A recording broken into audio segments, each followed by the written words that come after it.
to the Extraordinary Kids Summit. I'm Trish Keiller, host of the summit with Roots Education, and we are taking the next few weeks to really reach out to parents, educators. We've gathered really some amazing human beings, most importantly, but people who can really speak into the field of learning, of social emotional regulation and support, so that as we're at home as educators and parents sort of navigating this very unknown territory, we're more equipped with some tools to be able to do that. So thank you for joining us and tuning in today. Today, I'm so grateful to be joined by Dr. Lori Desautel. Lori is a professor at Butler University. She teaches the undergraduate and graduate courses in the College of Education. She's a TED Talk speaker. She's an author of a few books, one of which will be coming out in January that we'll talk a little bit about. But essentially, she's really working in the world of blending neuroscience, applied education to support all of us. And how do we use the latest research to set all of our classrooms and all of our kids up to thrive? So Lori, thank you so much for being here. We're so excited to talk to you today. Thank you, Trish. I'm really, really excited to share with you for a bit and talk about these important topics. Great, great. So why don't you just start by giving us a little background of how you got into this space and why this is so important right now, especially. So my background is in special education. I taught children with the classification of emotional disturbance, which is disturbing to think that we classify children with that label, but I did for over 7 years. I worked as a school liaison for Methodist Hospital here in Indianapolis on the adolescent psychiatric unit, and really worked to help bridge schools and families once a child or a young adult had been hospitalized for mental and emotional challenges, just tried to ease them back into that school setting. I also worked and taught at Marian University, and that's where this work really took off, because at that time, which was about probably now 8-9 years ago, I was teaching undergraduate and graduate students in the application of educational neuroscience, brain and trauma, but I felt I had lost touch. And I felt that I was not in the classroom, at ground level, working beside teachers to really feel and experience what this was like. We have, since that time seen trends of zero tolerance policies in schools. We have seen social and emotional learning take kind of center stage. We've seen school safety. So it's really been interesting to watch how collectively we as parents and educators are labeling and really seeing what's beneath the behavior. So I entered the classroom. It will be 6 years ago in the fall. And the university gave me a course release. Butler did too when I joined Butler 4 years ago. And so 2 mornings, or a morning and an afternoon a week, I am back in the classroom. I'm also teaching undergraduate and graduate students, but I'm taking the research, the application of the research that we'll talk about today, and implementing these with all grade levels. So just like many teachers, I too left a 5th grade class the second week in March, unexpectedly, with no closure, as many of our schools around the country shut down. So it's been really challenging. And I think probably, Trish, to be honest with you, I wouldn't have much to say today unless I were back in the classroom. So this is really, I love all aspects of this work, but being with students right now in K through 12 has been just a game changer for me. Yeah.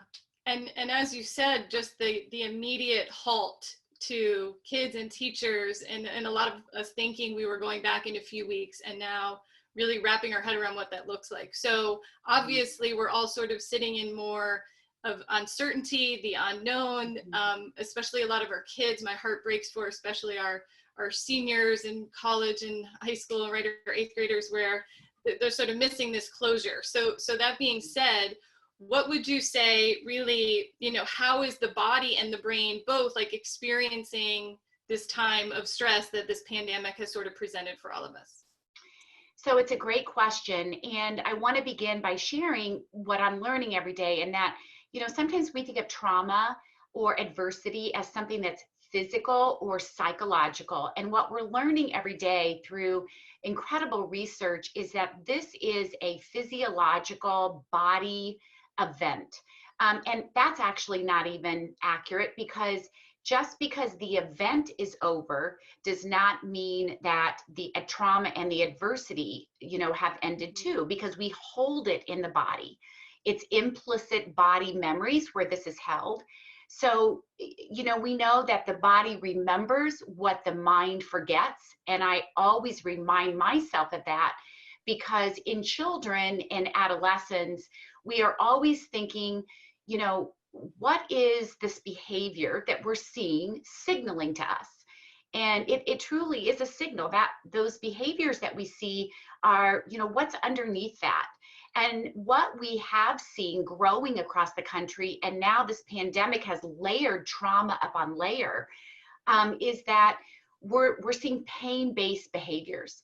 And those pain-based behaviors of children and adolescents can look disrespectful to parents and to teachers. They can look oppositional and destructive and defiant. But what we're learning is that this is a child or adolescent that is functioning from a survival state. And we're not excusing the behaviors, but we've got to understand now the why. And science is right there to support and to inform us of these, what we think of as, really punitive or negative behaviors, but there's a brain state that's functioning beneath there, and it's also a body state. It's interesting. I was just, looking at this research, and all of our communication, except I think 7%. So you take 93% of our communication is through facial expression and through tone of voice. And facial expression takes up a little over 50% of that. And then tone is, there in the 35, 37%. And it's just so true. I think today, not only as an educator, but as a mom, if I had known what I know now, I would have parented differently. This is not just about kids in school or kids in after school programs. This is about me as a mom, me as a community member, and really in all of our relationships. So the body is really speaking to us. The body not only keeps the score, but the body is our greatest teacher. And this is something that we're addressing, and I hope I can address that in this short time together too, some of the practices that we're implementing in classrooms and in our homes right now with e-learning and homeschooling happening. Right. So what are a couple of the tools to, I guess it's self-regulation is a huge sort of buzzword in some ways. Could you speak into that a little bit, the self-regulation? I know you speak about co-regulation and sort of how valuable those are for us to we're really attuning with each other, right? It's so much deeper, like you're saying, than what we can really see. I'd love to hear your thoughts on that. So I would love to share a couple of these practices or strategies, and a couple of things I want to share right before I do that. Remembering that our brains this is a social organ, and we are wired, neurobiologically wired for connection and attachment. And oftentimes when we don't get that through early development, then there is really, kind of a disorganization of how the brain wires up. And so we know that we are contagious as human beings. Our emotions are contagious. Our cognition can be contagious. Even the way we start to gesture and our physical movements can be contagious. So the brain is an historical organ. It holds what the conscious memory can't, but it also is, it holds and it responds constantly to other people. So and we share this neurobiology with children. They just find it fascinating, to know the science beneath their behaviors. So a couple of the things that we are creating in the classrooms, and knowing that there's so much asked, and there will be so much asked of educators in the fall whenever we return. I want to be very clear. What I'm talking about today is not a program. When we talk about the framework of educational neuroscience, they're practices and strategies that fit into what we're already doing. So think of your procedures as a teacher or a mom or a caregiver. Think of your routines and your transitions. And so one of the procedures, one of the routines that's really kind of cool right now when we're all at home, and you can do this through e-learning, or you can do this as a family before you go to bed at night, or as a ritual in the morning, you know, when we're getting up and getting ready, is we do what we call a body reflection. And this is really kind of fun because when you do a body reflection, you can pick a household object, like maybe a knotted ball of yarn or an empty water bottle or a bar of soap. All of those can share the sensation you're feeling in your body. Like if you're feeling tight or tense, you can just go grab that knot of yarn or that, you know, that knotted rope. And, you know, you don't even have to talk about it. You can just share what you're feeling in your body. If you're feeling empty, you know, like you just don't have any energy, you're just done with everybody, you can just squeeze that water bottle and say, nothing's coming out of it. That bar of soap we've used to say, you know what, I feel refreshed. You know, I feel ready to go for the day. So we also are having children draw their sensations.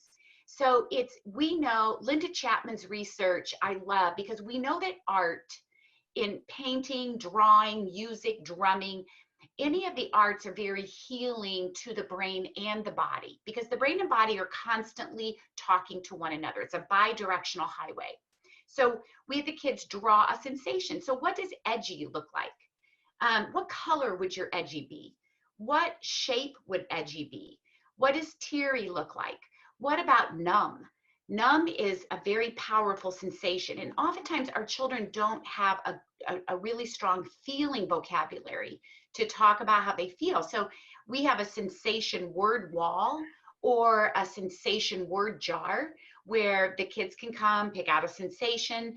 For the little ones, we can already have sensations that are, you know, in visual form, pictures, images, and they can use those. So that's a really great routine and a procedure that we're using.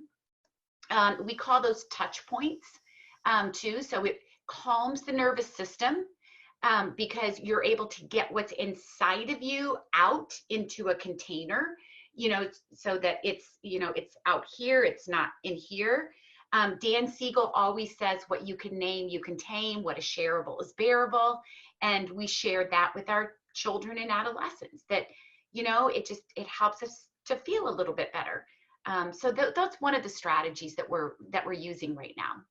Awesome. I love that. I could feel holding the bar of soap in my hand, feeling refreshed, right? It's like the sensory don't always tap into enough that the body has access to.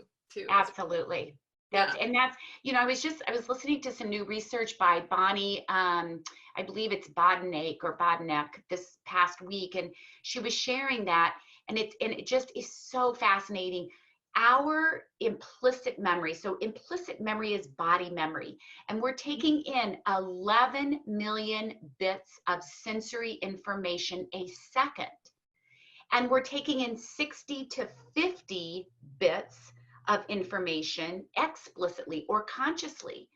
So we can see how, especially during this pandemic time, that what we're taking in is information overload. And what the body struggles with is when that stress, and stress isn't a bad thing. I mean, we need stress in our lives. Stress is a good thing, but it's when it's chronic and unpredictable, when it's intense, when we are, you know, feeling like, again, it's too much, too fast, and too soon. And that is when it becomes toxic stress.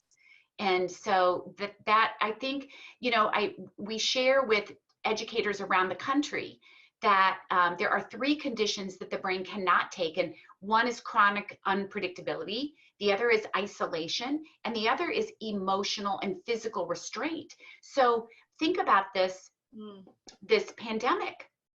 It's hitting all 3 of those. And that's why absolutely the human being is resilient. And we have beautiful gifts of neuroplasticity. The brain and body are built to repair and to heal, but that also happens when we have the emotional buffers of connection and attachment too. And when we think about learning, our intention is learning is still up here, right? But we have like these other big needs, and we know learning doesn't really happen without our first primary needs being met. So can you speak into a couple ways that we can help our kids manage some of the anxiety or the stress that they're holding, as well as ourselves? Yeah, absolutely. And so it's very important for all of us as parents, caregivers, and educators to understand really brain development and meeting our children at their brain state. And because, the brain is built from back to front and from the inside out. So unless we feel safe, so that's what I want to share first of all. Safety is critical for us to learn. So if we want to see learning occur, then we've got to create a felt sense of safety for our children. And that happens through our oftentimes nonverbal communication. It's not really what I'm saying, it's that empathic resonance that kids are picking up on, where they watch my facial expression, especially from my eyes up. They're looking at my posture. They're looking at my gestures, and they're listening to my tone. So safety is critical for cognition. And then we go up the brain another level, and that's where we need to feel felt. So we need to feel safe and we need to feel felt before we can learn. And how do we get there? How do we get to this cortex? And right. So that is, these procedures and routines, our brains need movement. We need to breathe deeply. We are calling these focused attention practices. And that's when we're very intentional about taking some really fun, creative, deep breaths with our kids. It doesn't have to be just 3 deep breaths. We can breathe in a favorite color and breathe out a worry. We can, use our hands. We can breathe in and breathe out, breathe in and breathe out. So we're using movement and we're using breath. We can do the rocket breath, where we start the rocket, we take a nice inhale and then a slower exhale, a bigger inhale and a longer exhale. And so we're really helping our children through the sensory systems to get to the cortex. And that's really, really important. And I wish I had known that as a mom. I wish that I had known that if simply we had taken a fun bike ride around the block, if we had done 10 jumping jacks together and we'd run in place for, 10 seconds, it sounds silly, but it's critical to access cortex. Peeling an orange behind your back, not looking and doing it together and seeing if you can keep it in one peel is something that we do before we start learning a new subject or, taking a test. It's sensory, it smells good. Giving yourself a hand massage, and using scented or unscented lotion. So all of those help us get to the cortex. Okay. And for parents, I have a 4-year-old also. When we know this part of kids, you say the emotions are contagious. Just sort of love that, because the visual too. But then when we're feeling overwhelmed or stressed and knowing that we're sort of passing that along, how do we navigate also not going into too much of the guilt around there and find a balance that is more regulated? Does that make sense? It absolutely does. And thank you for bringing me back to that, because actually when I was just taking a few notes of things I wanted to touch today, I want to be very clear about this, Trish. The best way, and this is research-based, the best way that we can care for our children and for our students is when we care for ourselves. And when you are authentic and transparent, and you are taking your deep breaths, when you are trying to find that calm, regulated state, there is nothing more wonderful to share with your child. And it's okay to be vulnerable. In fact, it's really healthy, because as Dr. Gabor Mate shares all so often, children, and I, like with your daughter who's 4, when we're little, we take in the world around us. We're like little digital recorders, and we're taking in the nonverbal, the verbal, we're sensing, you know, the environment. And so we pick up on each other's, you know, suffering or each other's positivity. But when you can be really authentic and say, you know what, mommy is going to go take 3 deep breaths. I'm going to go get a glass of water.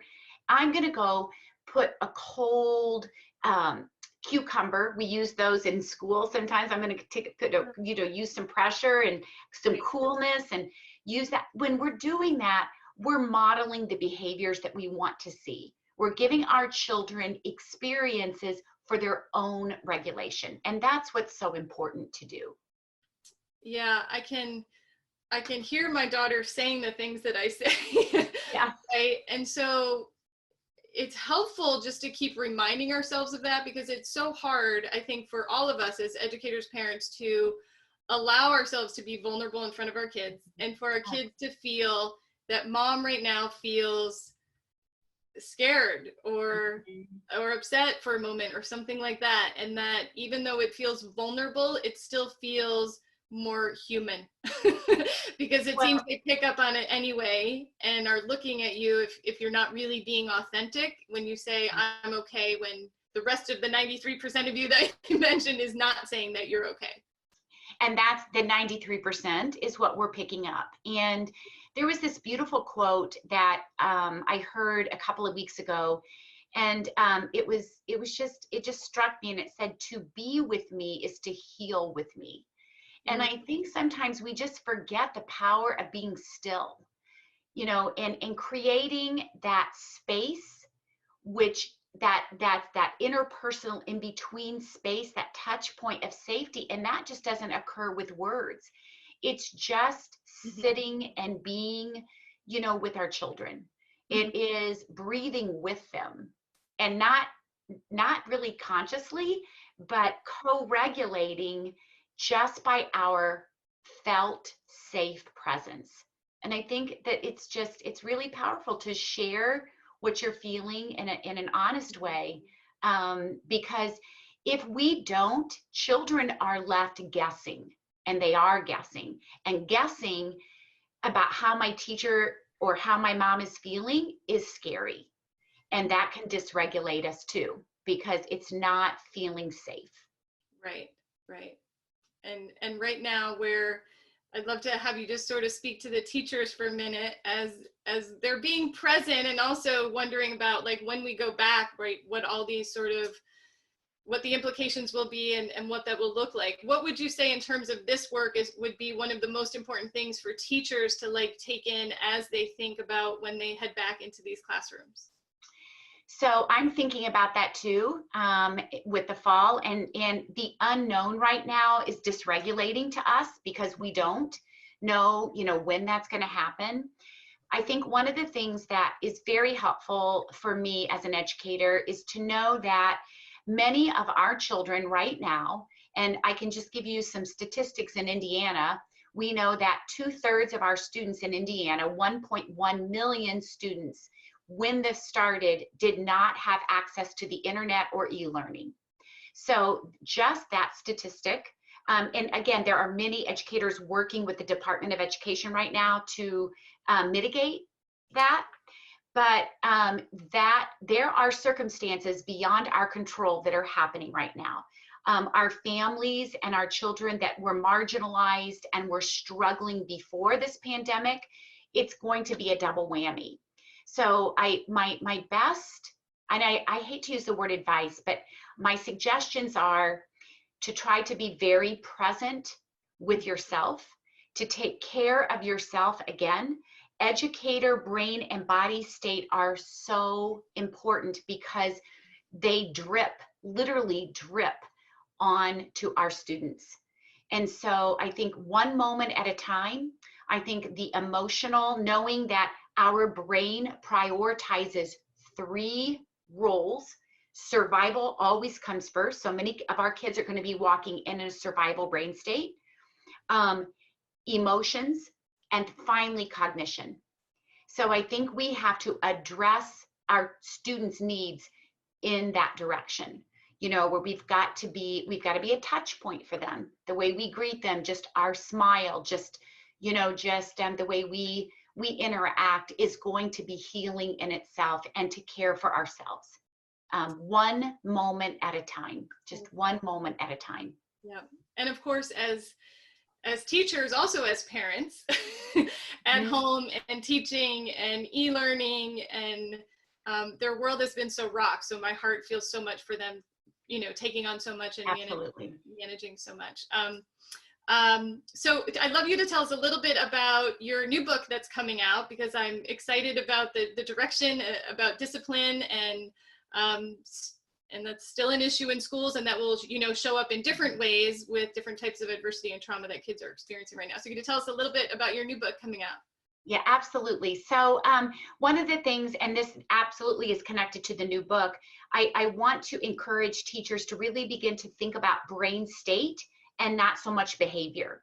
And we are, one of the things that I'm going to be doing when I re-enter into the 5th grade in the fall is, and we talk about this very, very strongly in the book, is that when you understand the science beneath your behavior, when you're 10 years old, when you're 5 years old, when you're 4 years old, when we don't talk about behaviors, but we talk about, and again, there's lots of ways we use the science. Am I in my cortex?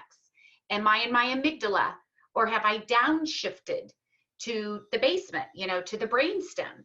And so this is really going to be an important part of how we're going to be addressing the escalation and the activation of negative behaviors when we return.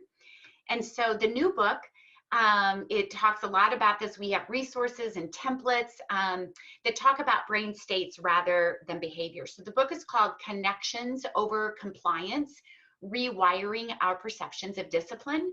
And I think that if we all take a look, and it doesn't matter where we teach right now or where we are administrators or parents, we are seeing chronic behavioral issues. We are seeing the same behavioral issues. And what we know today through the science is that a dysregulated adult cannot regulate a dysregulated child. And so this is something that we talk about in the book. It takes a regulated, calm nervous system to regulate a dysregulated nervous system of a child. And traditional discipline does not work with the kids who need it the most. And it works the best with the kids who don't need it. So we're really looking at discipline as preventative on the front end. And 75 to 80% of our discipline practices are about our procedures and routines and teaching our children the behaviors that we want to see, giving them the opportunity for experiences. In fact, we're really not even talking about consequences, because if you think about consequences, consequences are experiences. We hope to give a child an experience to help them to learn a better way of approaching a problem or a conflict. Awesome. Can't wait to see it when it comes out. So needed. Me too.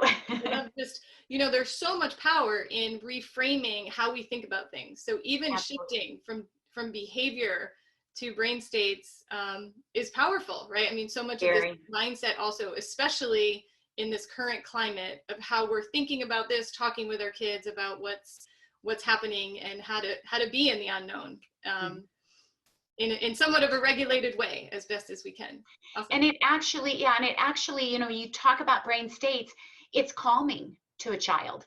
And they begin to internalize, there's nothing wrong with me. I'm not a bad kid. And this is why we're not talking about disturbance or disability or dysfunction. We're talking about really this reordering of neural networks in the brain. And looking to see, my brain, because of experiences, has learned to wire up and fire in this way. So we're teaching our kids, the science, and it's a huge, huge shift, and it's a positive one. Yeah. And as you speak about rewiring the brain and the neuroplasticity of it, it's also such a time to build our resilience and to build these skills that, as you said at the beginning, you know, we are resilient as human beings, and to be in this fertile ground where we can build that up and come out of this stronger and the better for it. Yeah. Awesome. Absolutely. Awesome. So I know you have a opportunity for people to take a webinar with you. You want to tell us a little bit about that? Yes. So I'm so appreciative, Trish, that you have put this summit together. And so, so two things that I want to share with the audience. I would love to be able to give a professional development kind of webinar, you know, an hour long, just an overview of some of the practices and strategies. And then we've just created, it will be in the new book. It's a template and a kind of a protocol meeting children and adolescents and us adults, so we can all use it, could be for everybody, in brain state. So there are like 30 pages of sensory and limbic and cortical practices and strategies that we can implement in 60 seconds, in 2 minutes, home, school, and we're really, really excited about that. So everyone will have access to that also. Awesome. Awesome. So underneath this video where you see the link right there, you can check out Lori's gift to you and keep going further. Lori, before we end, one thing that you wish you knew a long time ago that this research and work has really presented to you that people can walk away with? That is just the best question. And there's so many things I wish that I would have known. But I think probably looking back as a mom and as an educator, I think that I wish I think it would have helped me to be more patient and to be in the process, in the moment, if I had known about the neuroplasticity of how our brains develop.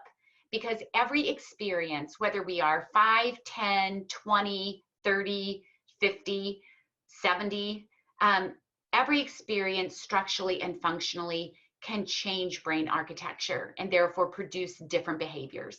So it's the good news. It's good news. It's good news. Awesome. Well, thank you so much for joining us. We're so grateful for your time. I know you're super busy right now, but we greatly appreciate you. And everyone else, keep tuning in, and we'll see you next time. Thank you.